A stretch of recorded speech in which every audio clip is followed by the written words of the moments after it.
Dokter Kokalis pun telah memberikan suatu isyarat atau memberikan sebuah keterangan mengenai KCC ini.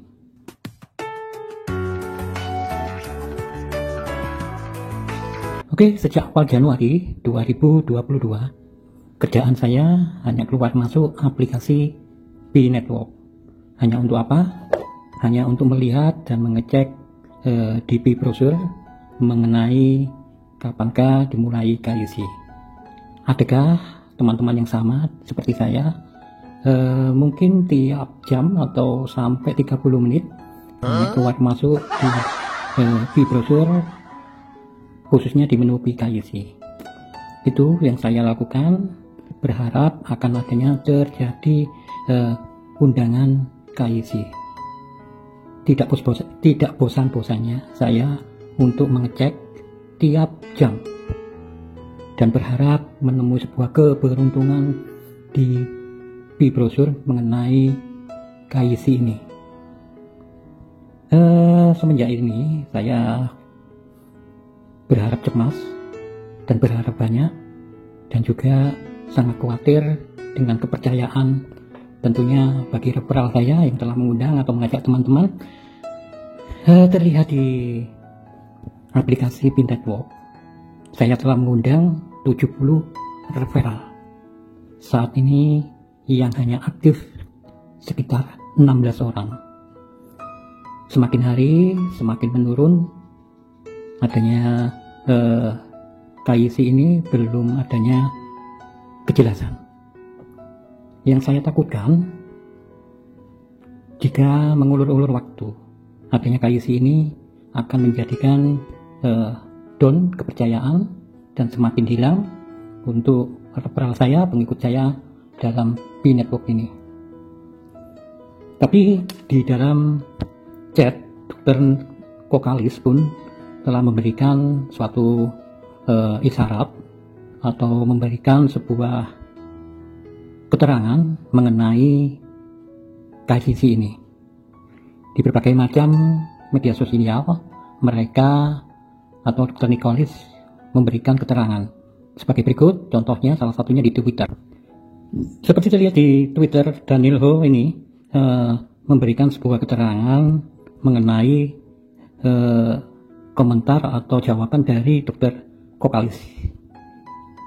Tim INTIPI telah bekerja keras, bersabarlah dan dukung tim INTIPI selalu bekerja keras, bersabar dan lebih banyak mendukung mereka. Dan si Daniel dalam tweetnya ini menyertakan sebuah gambar atau screenshot dari percakapan sebuah chat jawaban Dr. Kokalis. Di dalam chatnya ini, Dr. Kokalis mengatakan, jika kita terjemahkan dalam bahasa Indonesia, yaitu kami di sini dan bekerja sulit untuk mengeluarkan solusi KYC dan untuk mulai mendorong keseimbangan orang untuk jaringan utama. Kita perlu memastikan hanya nyata akan keseimbangan perintis didorong. Kita juga mengerjakan yang tersisa secara detail implementasi penambangan baru mengenai rumus, misalnya penggunaan aplikasi dan simpul imbalan operasi. Di sini Dr. Kokalis memberikan keterangan pada Januari pukul 2.45 tanggal 6 ini. Terus untuk berikutnya Dr. Kokalis mengatakan sebuah jawaban yang mungkin ini yang kita tunggu, dan saya rasa jawaban yang bertanggung jawab bila kita terjemahkan. We are also working in enabling B aplikasi to migrate to mainnet. Ini jika kita bahas nanti kan kami juga sedang bekerja untuk mengaktifkan aplikasi B untuk bermigrasi ke mainnet alih-alih testnet. Bagaimana menurut pendapat Anda? Bisa memberikan sebuah komen di kolom komentar mengenai hal ini. Saya rasa banyak orang sedunia juga menunggu, dan seperti juga terlihat di tweet B-Network News ini. Semuanya mari kita coba menunggu dengan sabar. PCD melakukan segalanya untuk menjadi sempurna dan tidak ada kesalahan. Juga menyertakan chat Dokter Kokalis di sini. Untuk yang ini bahkan ada 3 chat, yang satunya bukan Nicholas ini. Dan banyak jawaban segala komentar dari tweet mereka mengatakan KYC lebih dari setengah tahun masih belum ada hasil, jadi tulisannya akan lebih banyak orang pergi. Ini jawaban komentar yang pesimis dari mereka juga, dan berbagai macam obrolan mereka mengenai KYC ini antara pro dan kontra. Pelopor sejati mereka akan bertahan, dan mereka yang tidak memiliki kesabaran akan pergi. Bersaing mencoba yang terbaik untuk bekerja keras jika mereka tidak menyadari bahwa itu tidak dapat disalahkan. Terus ada lagi yang berkomentar mengenai ini KYC ini, permasalahan KYC ini. Sebagai perintis, saya ingin memelihara secepat mungkin sebagai perintis. Di sisi lain, saya akui jawaban Dr. Nicholas bertanggung jawab dan benar. Saya memiliki pengalaman kerja di perusahaan perangkat lunak, dan saya tahu solusi KYC dan lain-lain. Perlu kerja keras.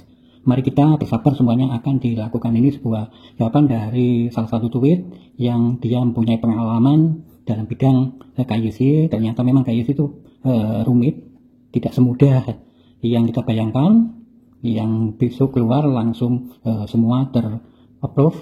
Tidak begitu, butuh waktu yang sangat panjang mungkin. Terus ada jawaban lagi yang menarik, ini jawaban-jawaban mereka. Gambar ini oleh beberapa orang mengapa waktunya berbeda. Oke, saya intinya saja. Dan ada lagi yang bertweet. Coba kita lihat tweet mengenai ini. Inilah tweet-tweet ini sekarang saat ini di Twitter itu membicarakan tentang Pinetbox. Ini trending 1 sepertinya. Mereka yang nggak percaya pada Coinbase akan diberi hadiah selamat. Tidak pernah terlambat untuk unduh aplikasi dan login. Hubungi saya jika Anda bergabung sukses. Kita lihat saja yang berikutnya juga begitu mengenai chat Dr. Nicholas. Ini sangat trending mengenai Pinetbox ini. Pembaruan baru dari Kokalis sendiri. Bukan pembaruan, ini namanya informasi. Oke, teman-teman, saya juga harap bersabar. Mungkin semua ini butuh waktu. Saya tetap optimis, tetap menunggu walaupun agak lama.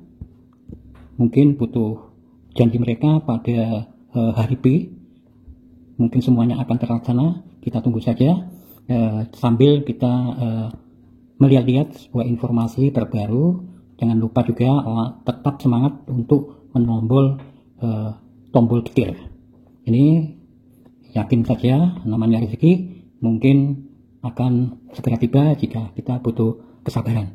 Oke, terima kasih. Semoga semua akan cuan dan diterima pada saat KYC. Salam petir, semoga kita cuan semua. Assalamualaikum warahmatullahi wabarakatuh.